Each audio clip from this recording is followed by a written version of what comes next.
Good morning.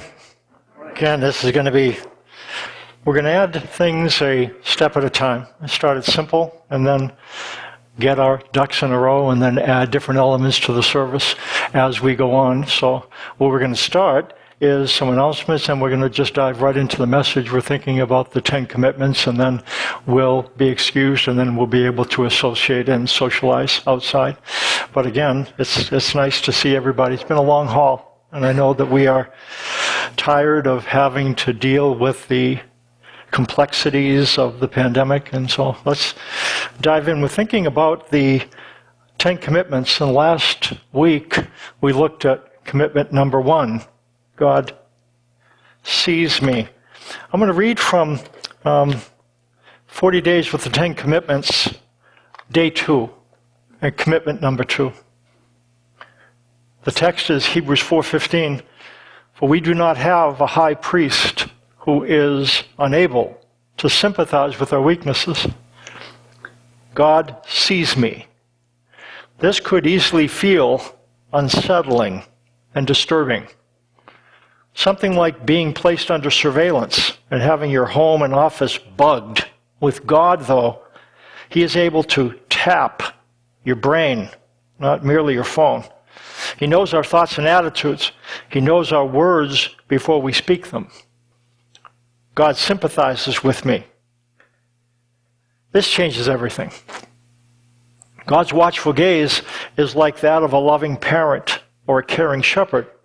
The light of God's scrutiny is like that of a doctor's office, not that of an interrogation room. God's sympathy assures us that He understands our weaknesses. He understands the pull of conflicting desires that each of us deals with. He is able to sympathize with us because Jesus Christ, God the Son, experienced this conflict personally. God's sympathy is not the distant pity of one whose hands have never been dirty. His is the close compassion of one whose hands have touched our soil and whose lungs have breathed our air. You can speak freely with God. Pull up a chair. Let's talk about God's sympathy. And as we do so, let's think together about 3 questions that relate to God's sympathy. Let's think about what, let's think about who, and then let's think about why with respect to sympathy. What did God's sympathy, divine sympathy, mean to a first century Greek speaker? The word sympathy comes from 2 words, sum and pathos. Greek words, sum and pathos. Sum is easy. Sum means with. So the thing we need to understand is the word pathos, because sympathize is the ability to do that with somebody. Pathos, when we think of that, we think of human feelings and impulses. And with the way they understood it at the time, it's human feelings and impulses which a man does not produce within himself, but finds already present. And so when you think of human feelings and impulses, what you're talking about are things that rise up from within yourself, and you don't control them. You know, you wake up in the morning and they're there. You know, there's these thoughts and feelings. Sometimes we can dial in feelings and impulses, but the way they understood it in the first century, you really can't dial it in, and that's really true, isn't it? We don't really control how we feel. You know, sometimes things are going great, we feel lousy. Sometimes things are going lousy, we feel great. Feelings tend to be kind of uncontrollable, and that's what makes it difficult. But that's what pathos meant to a first century person. Feelings and impulses which man does not call upon, but which rise from within him, and feelings and impulses by which we can be carried away. So that's the deal with the word pathos. Feelings and desires that well up within we don't control, and feelings and impulses which can carry and drag us away. To sympathize, then, is to understand these kind of feelings. They can be positive or negative, but most of the time, when describing this word, we are thinking of unwanted, unwelcome feelings. To sympathize, then, is to know what it's like to be indwelt by unwanted, unwelcome thoughts and feelings. I'll ask you a question. Think about somebody that if you have a feeling or a thought, you don't necessarily like having it, but you just can't make it go. I want you to think of somebody who you could be comfortable sharing that thought with and the feeling. Think of the person. Who's a person that when you have some things bugging you, you can sit down with them, say, hey, can I talk with you for a minute? Here's the deal. And you tell them, and they're open. They don't judge you. They don't say, well, that's stupid. They make room for it. I want you to think of that person.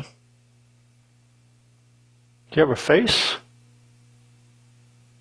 Think about what the person's like. That's sympathy. Now I want you to think of a person that you would not feel free opening up with. Think of a person that you really have to button your top button and be very careful. If you kind of act out of character, they're going to jump on you. Think of that person. That's the absence of sympathy. And when we think of who, well, here's what it says. Hebrews 4:15. We do not have a high priest who is unable to sympathize with our weaknesses, but we have one who has been tempted in every way, just as we are, yet was without sin. Jesus sympathizes with us, and what that means, he knows what it's like to experience feelings welling up within himself, feelings that he didn't choose and didn't necessarily want to experience. Here's what he said in John chapter 12. In the last week of his life, he said, now my heart is troubled. And what should I say? Father, save me from this hour? No. It's for this very reason I came to this hour. When he says troubled, the word for troubled is agitated. And what Jesus is saying, now my heart's agitated. And he didn't dial it in, but he just found that was the case. The idea of being agitated, if you think of the way washing machines used to be, now when you put it in the wash cycle, most newer machines, the top locks. It used to be that you could open the lid anytime during the cycle. So you open the lid, and anybody remember doing that? Please, somebody raise your hand. Thank you very much. Thank you for doing that. The way it used to be, that you could do the thing, and you see anything, you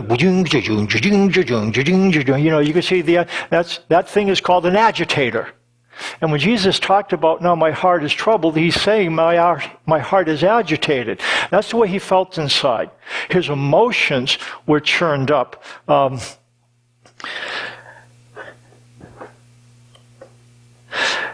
What we find then is Jesus experienced agitation. We experience agitation. And in order to sympathize with us, Jesus had to experience it. Here's what it says in Hebrews 2. For surely it is not angels he helps, but Abraham's descendants. For this reason, he had to be made like his brothers in every way. I want you to think of the difference between angels and people. Angels are unembodied spirit beings. They're spirits that don't have a body. And we, by contrast, are embodied spirit beings. We are spirit beings housed in a body. And that means we have not one set of desires, but two. We have body desires and spirit desires. Angels are only spirit beings. They have one set of desires, spirit desires. So they're not very conflicted. You and I, we're different. We have body desires and spirit desires. It's like we have two different operating systems, and they don't always pull in the same. In fact, frequently they don't. So we are inhabited by conflicting feelings. Because Jesus helps us, he had to become like us. And when you think of Jesus then, is Jesus more like an angel or more like us? Clearly, Jesus was and is an embodied spirit being. He came into this world through a womb, and when he left, did he leave his body behind? No. Once he entered a body, he stayed with it. You know what that means? He's like us. He knows what it's like to be indwelt by body desires and spirit desires. Jesus knows what it's like to experience conflicting internal desires. Remember what he said the night before he went back when he was in the Garden of Gethsemane? Did he want to die? That's a tough question, isn't it? Yes and no. When we think of desires, we usually use the word or. Do I feel this or that? But you know what? A better conjunction when we're talking about thoughts and feelings is not or. It's and. Jesus didn't want to die, and he did want to die. He had body desires and spirit desires. And here's what he said. Father, if you're willing, take this cup from me. Yet not my will, but your will be done. Like us, Jesus experienced conflicting internal desires. Unlike us, he was without sin. He didn't sin. Remember, do you remember what pathos means? Human feelings and impulses which a man does not produce within himself, but he finds already present, and human feelings and impulses by which he can be carried away. Jesus didn't allow the feelings he experienced to carry him away. He didn't let unwelcome, unwanted feelings drag him away into sinful actions. I want you to think of, what do we do when we feel what we don't want to feel? I want you to think about it. A feeling you don't like to have.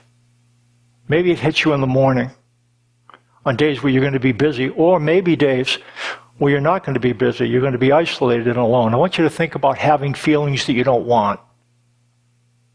Can you zero in on some? That feeling you hate to feel.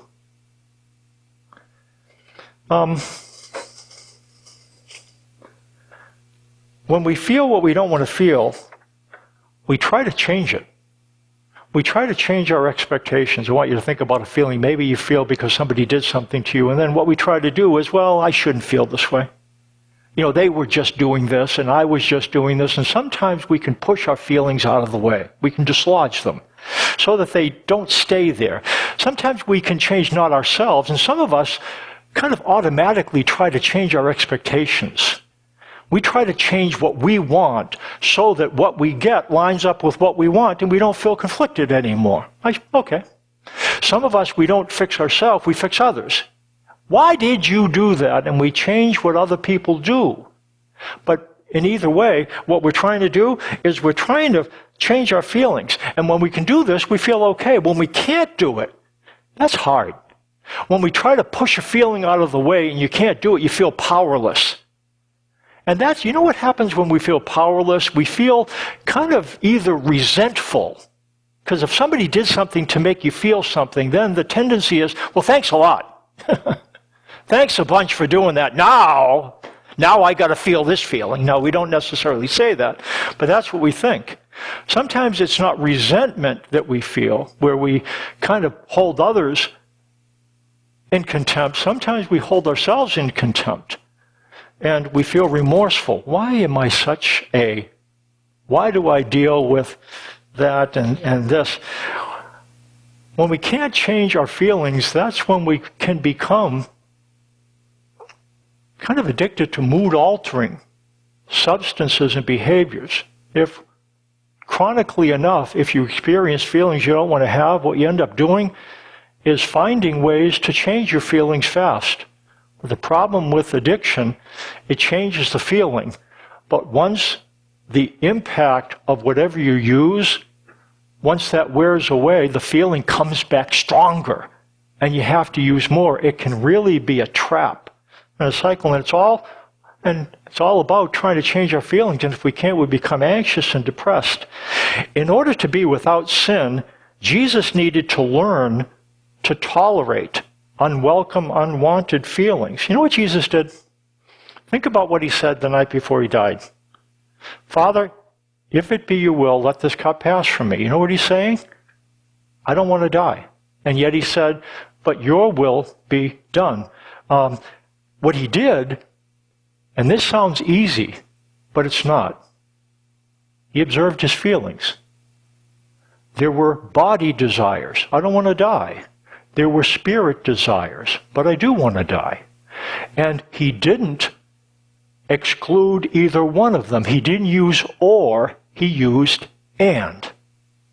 Father, if it's possible, take this cup from me, but and thy will be done. He not only observed his feelings, he expressed them to the Father. He had the understanding that he could talk to God and tell God what he was really thinking and feeling. And what he said, again, Father, if you're willing, take this cup from me. How was Jesus able to do this? Would you agree with me? It's hard to accept the feelings that we have, more difficult to express them, really hard to express them to God. That's what Jesus could do. Why was he able to do this? I think Jesus believed something that we have a really hard time believing. Jesus believed something that we have a really, really difficult time believing. He knew the Father didn't judge his feelings, so he didn't judge them. Now, he didn't like his feelings, maybe, but just because he didn't like them, he didn't call them bad. How was he able to pull that off? You know what he understood?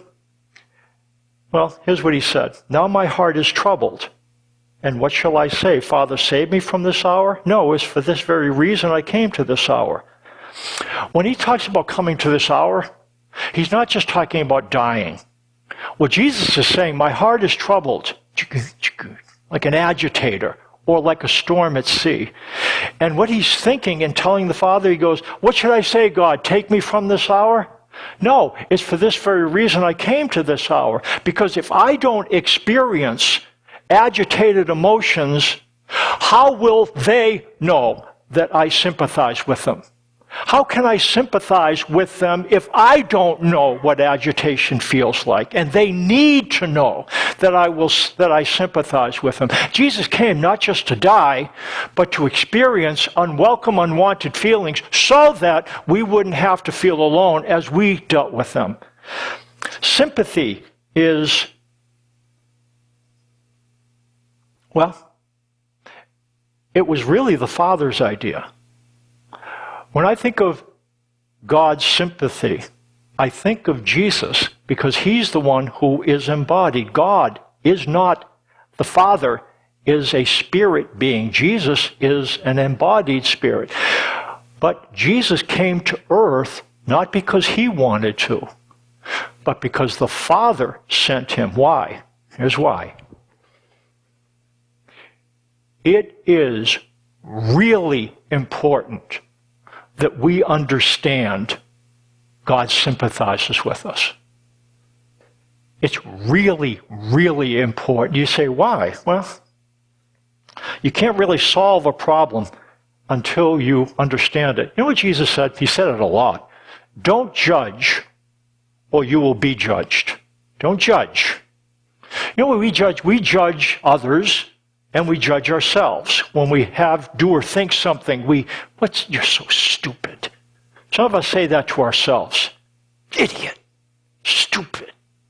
Some of us don't say it to ourselves, we say it to others. Why do we do that? Because we judge the feeling. I shouldn't feel this. Christians shouldn't feel this way. That's what we think. We judge ourselves, and then we attack the thoughts and feelings we judge. Judgment is the problem. It's a problem, big problem. What's the solution? 4 words, very, very straightforward, very simple. This is not complex. but very difficult to apply. Here's what James says. James 2, verse 12. Listen to me. And maybe you can remember this and memorize it. 4 words. It's going to talk about judgment, and what is it that can be stronger than judgment? And if we could apply this, we might be able to be less caustic with ourselves or less caustic with others. 4 words. The last 3 are triumphs over judgment. What do you imagine is strong enough to triumph over judgment? Here's what it says. Mercy triumphs over judgment. Mercy triumphs over judgment. You remember those words? 4, not very difficult. Mercy triumphs over judgment. Judgment kills us spiritually, and sympathy is the cure. In order to produce mercy, God sent his Son to be a source of sympathy. I'd like you to remember this. Jesus' sympathy isn't nice. It's necessary. If we are going to become less judgmental with ourselves and others, we have to experience mercy.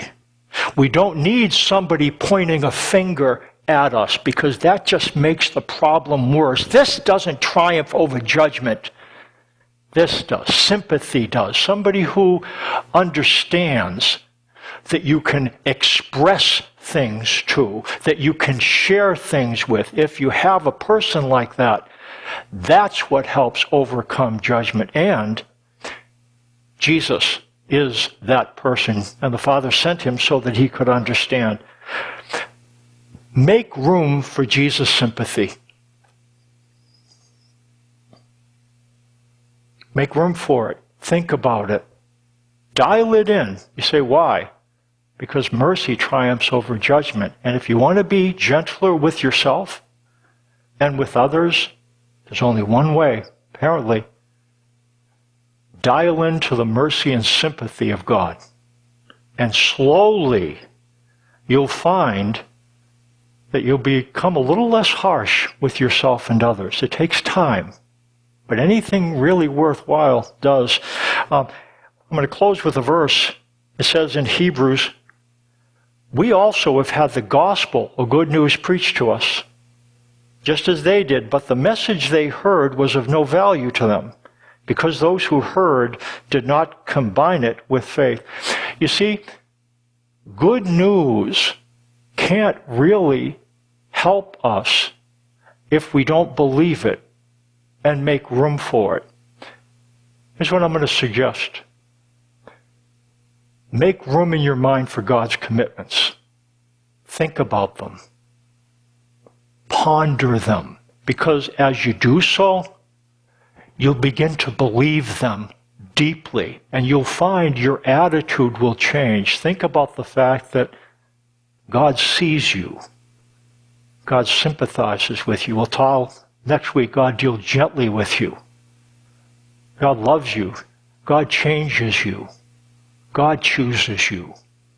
Good is ahead of you. Good is guaranteed to you. God gives you the power to persevere. God gives you the power to be content. Think about them so that the roots of your faith go down more deeply into them.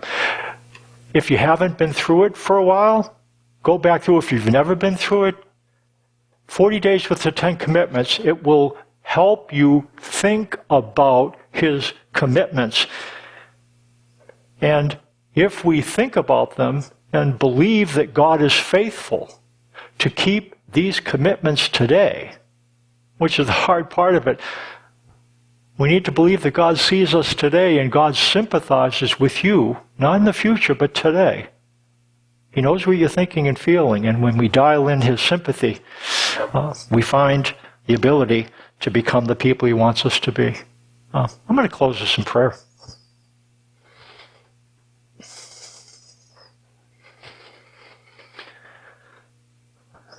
Father, feelings come unbidden, and we really can't get rid of them. Some feelings we like, many feelings we don't. You sympathize with unwelcome, unwanted feelings. That's what sympathy means. You understand what it's like to have these feelings appear. You didn't banish them, though. You recognized them and expressed them because you understood that the Father wasn't judging them and you didn't. You understood that you were sent to feel them. Now, we're a little bit different, but you would have us understand that you sympathize with us. And as we make room for that, we gradually find ourselves to be a little bit more tolerant. We feel less alone in our feelings because we understand that you might not have felt the exact same feeling, but you did experience agitation. You did.